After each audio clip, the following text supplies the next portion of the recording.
Bonjour mesdames et messieurs et bienvenue à Perspective. Grande nouvelle du Vatican aujourd'hui. En effet, a été présenté lors d'une conférence de presse ce matin le dévoiement de plusieurs réformes importantes concernant l'administration du patrimoine du siège apostolique, connu comme APSA, les fonds de retraite du Vatican, les médias du Vatican et l'IOR, la Banque du Vatican.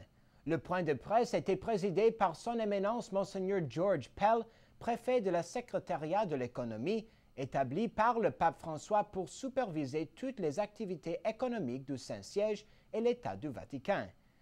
4 priorités ont été ciblées comme nécessitant des réformes majeures: une amélioration de la transparence, la cohésion et coordination de tous les départements et organes du Vatican, l'innovation pour l'adaptation aux besoins contemporains de la société et de l'Église, et la réorganisation pour réduire les dépenses. Pour assurer la transparence, un auditeur général sera bientôt nommé pour effectuer des enquêtes de manière indépendante. D'ailleurs, les audits externes réaliseront désormais annuellement.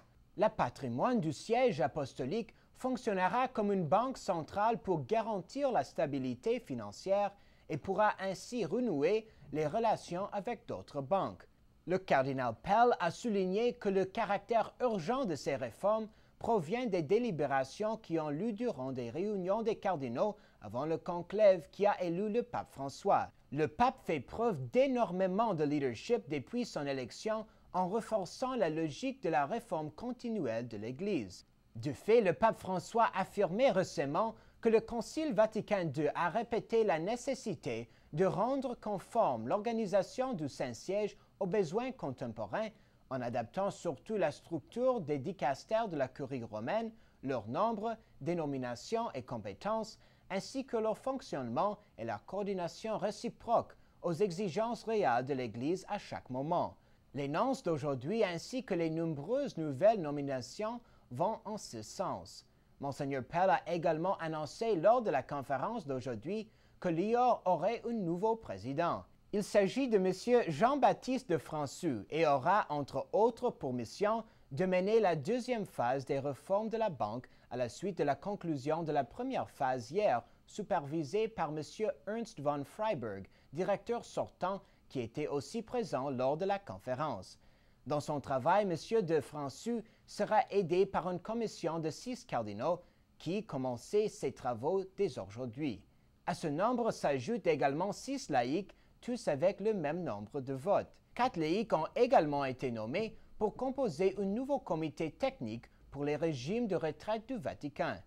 Dans le communiqué, on trouve la création d'un comité de 12 personnes afin de proposer des réformes pour tous les médias du Vatican, y compris la radio, la télévision, le journal L'Osservatore Romano, l'Internet, ainsi que les médias sociaux comme Twitter et le Pope App. Les membres du comité proviennent du Vatican ainsi que de nombreux experts internationaux. Ce nouveau comité aura pour but d'attendre plus des fidèles à travers le monde, de coordonner les divers organes de communication du Vatican et ainsi d'économiser les coûts. Le président du comité sera Lord Christopher Patten, homme politique anglais et dernier gouverneur de Hong Kong, actuellement chancelier de l'Université d'Oxford et président de la BBC. Les développements d'aujourd'hui sont parmi les plus grandes mesures administratives du pontificat du pape François jusqu'à maintenant. Et c'est tout pour aujourd'hui. Merci de nous avoir suivis et à la prochaine.